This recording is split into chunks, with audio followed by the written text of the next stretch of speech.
Nunca olvidaré el sonido seco del portazo del taxi contra el pavimento húmedo del aeropuerto.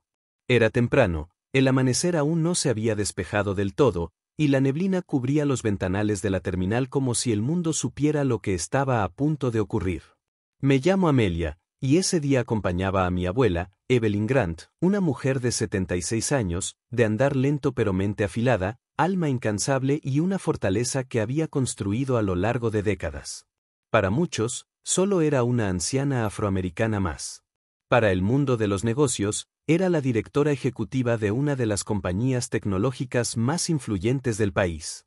Para mí, era mi héroe silencioso. La vi ajustar su bufanda gris, con sus manos marcadas por los años, pero firmes.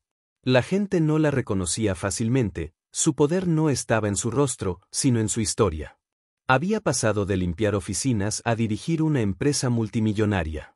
Pero en ese aeropuerto, entre maletas, ruido y prisa, era solo una pasajera mayor que necesitaba asistencia. Nadie imaginaba lo que estaba por desencadenarse. En el mostrador de la aerolínea, la empleada apenas levantó la mirada. Nos habló con ese tono seco, mecánico, casi impaciente, como si estuviéramos robándole tiempo. Mi abuela entregó su tarjeta de embarque de primera clase. La mujer frunció el ceño, como si aquello no encajara en su cabeza. Fue entonces cuando todo comenzó a torcerse. No fue un insulto directo. Fue algo más sutil, más afilado, una sonrisa condescendiente, un susurro a su compañera, una mirada cargada de juicio. El tipo de desprecio que hiere no por lo que dice, sino por lo que insinúa. ¿Qué hace usted aquí? ¿Está segura de que pertenece a este lugar? Yo lo sentí. Mi abuela también. Pero no dijo nada. Solo esperó. Subimos al avión antes que la mayoría. Los pasillos estrechos olían a café recalentado y desinfectante. La azafata principal, una mujer de cabello rubio recogido en un moño tirante, nos observó como si hubiéramos entrado por error. Su sonrisa fue fría, sin alma. Mi abuela caminó hacia su asiento en primera clase, con dignidad, aunque su bastón golpeaba ligeramente el suelo metálico. Y entonces, todo se detuvo.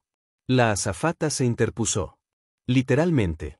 Se plantó frente a ella, bloqueando el paso. No le preguntó si necesitaba ayuda. No le ofreció llevarle la maleta. Le exigió su pase de abordar una vez más, como si se negara a creer lo que ya había visto.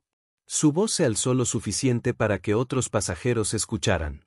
Algunos se volvieron. Otros fingieron no ver. Fue humillante. Cruel. Ella sostenía el pase con sus manos temblorosas, no de miedo, sino de rabia contenida. Cuando confirmó, en silencio incrédulo, que mi abuela efectivamente tenía derecho a ese asiento, no se disculpó. Peor aún, le señaló el compartimiento superior de forma brusca, diciéndole que su equipaje estaba mal colocado y que debía moverlo ella misma. El bastón de mi abuela golpeó con fuerza el suelo, no podía hacerlo sola. La azafata no ofreció ayuda. Se cruzó de brazos. Observó. Esperó. Algunos pasajeros comenzaron a murmurar. Nadie actuó. Yo quería intervenir. Cada músculo de mi cuerpo temblaba. Pero mi abuela me miró, apenas ladeando el rostro.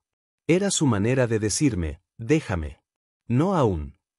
Y así fue como la anciana más poderosa que conocía cargó su propia maleta bajo la mirada de una mujer que jamás habría imaginado con quien estaba hablando. El vuelo despegó. Pero algo quedó flotando en el aire, como electricidad antes de una tormenta. La azafata pasaba por el pasillo varias veces, ignorándonos deliberadamente. No le ofreció agua, ni cobija, ni siquiera una mirada. Cuando otro pasajero pidió asistencia para mi abuela, ella contestó que estaba ocupada, sin siquiera girarse. Era evidente que no se trataba de servicio deficiente. Era humillación selectiva. Calculada. La tensión subió cuando mi abuela intentó levantarse para ir al baño. Apenas se incorporó, la azafata apareció como una sombra. Le dijo, en voz baja pero firme, que debía esperar, que el baño de primera clase estaba reservado para ciertos pasajeros. Lo dijo así. Ciertos pasajeros. La frase quedó suspendida, venenosa. Yo sentí la sangre hervirme. Todo lo que había callado mi abuela hasta ese momento se reflejaba en su mirada. Pero no habló. No peleó. Se sentó de nuevo, con los ojos clavados en el respaldo delantero, mientras sus manos apretaban su bastón con tanta fuerza que pensé que lo rompería. Y yo, su nieta, sentí algo crecer dentro de mí. No era solo indignación. Era una certeza despiadada, esto no quedaría impune. Las horas pasaron lentas, como si el avión volara a través de una nube de injusticia.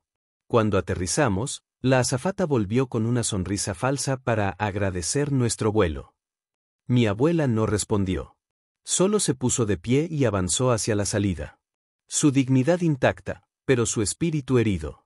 Fue justo al bajar la manga del avión cuando me habló, con la voz calma, casi susurrando, no digas nada. Pero no lo olvides. Y no lo olvidé. En el área de recogida de equipaje, un grupo de ejecutivos esperaba a mi abuela. Trajes impecables, maletines, miradas respetuosas. Se acercaron a saludarla, inclinando ligeramente la cabeza. Ella le sonrió, aunque sus ojos aún estaban nublados. La azafata, que casualmente también estaba ahí, los observó confundida. Solo entonces comprendió que aquella mujer a la que había tratado con desprecio no era una anciana cualquiera. Sin embargo, aún no sabía quién era yo. Ni lo que estaba a punto de hacer. Porque en ese momento, con su orgullo intacto y su dolor oculto, mi abuela me tomó de la mano, y fue cuando entendí que no buscaba venganza impulsiva, sino justicia. Y si nadie más iba a verla, yo me encargaría de que el mundo lo hiciera. Lo que hice después cambiaría no solo el destino de aquella aerolínea, sino la forma en que millones de personas verían ese vuelo. Y todo comenzó con una sola publicación. Publiqué la historia esa misma noche. No fue un ataque impulsivo ni una explosión de rabia. Fue una narración precisa, detallada, escrita con las mismas palabras que mi abuela utilizaba cuando quería que el mundo entendiera sin gritar. Describí cada gesto, cada mirada, cada humillación que aquella azafata le había hecho pasar. No mencioné nombres, no insulté, no exageré. Solo mostré la verdad y añadí una sola foto, la mano de mi abuela sosteniendo su bastón frente al logo de la aerolínea. En menos de una hora, mi teléfono vibraba sin descanso. Primero fueron mis amigos, luego desconocidos, después periodistas, activistas, empleados de aerolíneas, directores ejecutivos, veteranos del servicio aéreo. En 4 horas, la publicación tenía cientos de miles de compartidos. En 6, la etiqueta con el nombre de la aerolínea era tendencia global. Y al amanecer, ya había despertado la furia del mundo. A mi abuela no le impresionó la viralidad. Ella no vivía para la pantalla. Se limitó a observarme mientras desayunaba su avena y murmuraba, esto apenas empieza. Hazlo bien. Lo decía sin ánimo de venganza, sino con la serenidad de alguien que ha luchado toda su vida. Yo asentí. Sabía que ahora tenía una responsabilidad enorme. La aerolínea respondió primero con un comunicado genérico. Lamentaban cualquier malentendido y procuraban brindar la mejor experiencia a cada pasajero, sin importar su procedencia. Era una respuesta vacía, calculada, que lo único que hacía era echar gasolina al fuego. Los comentarios no tardaron en destrozarlos. Ex empleados comenzaron a hablar, relatando casos similares de discriminación encubierta. Viajeros contaban experiencias que habían guardado en silencio. No era un incidente aislado. Era un patrón. En cuestión de horas, los medios tocaron nuestra puerta. Querían entrevistas, declaraciones, imágenes.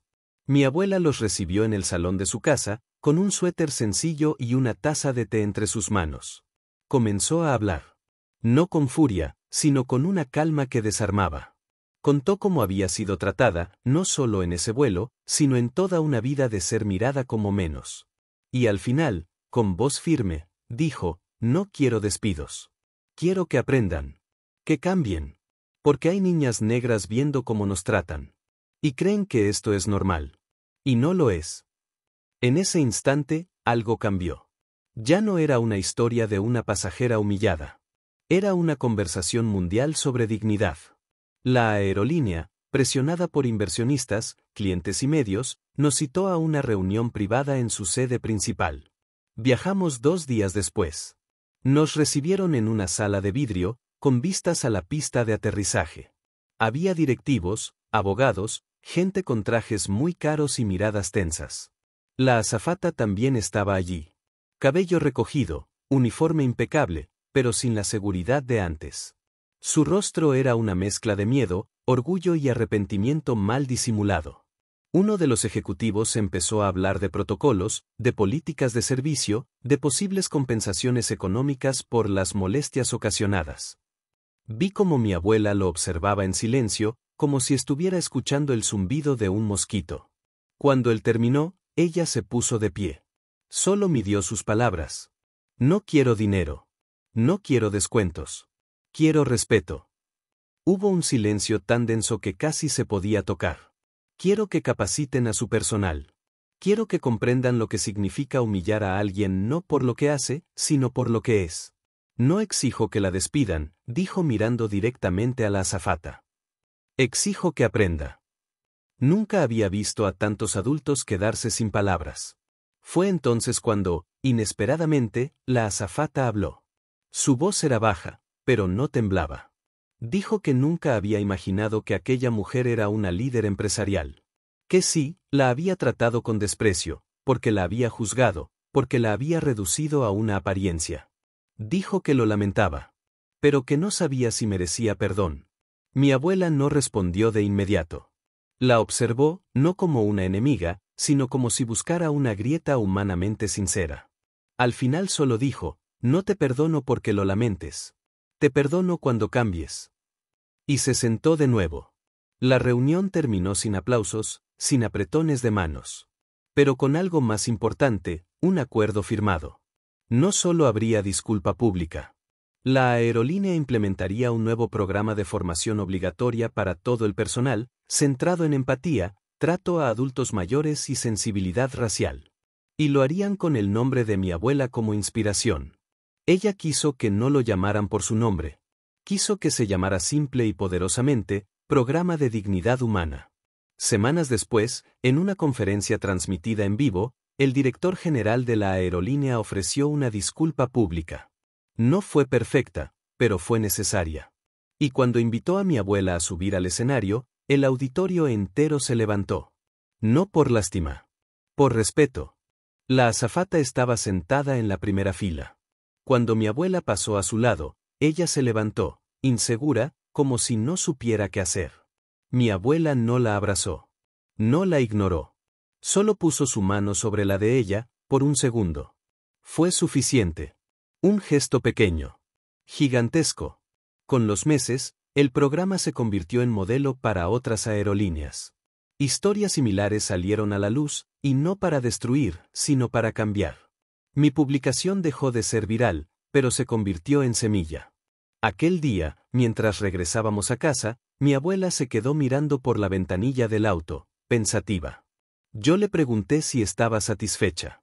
Ella sonrió, arrugando los ojos como cuando yo era niña, y dijo, no luches para que te admiren. Lucha para que nadie más tenga que hacerlo. Y supe que esa era la verdadera victoria.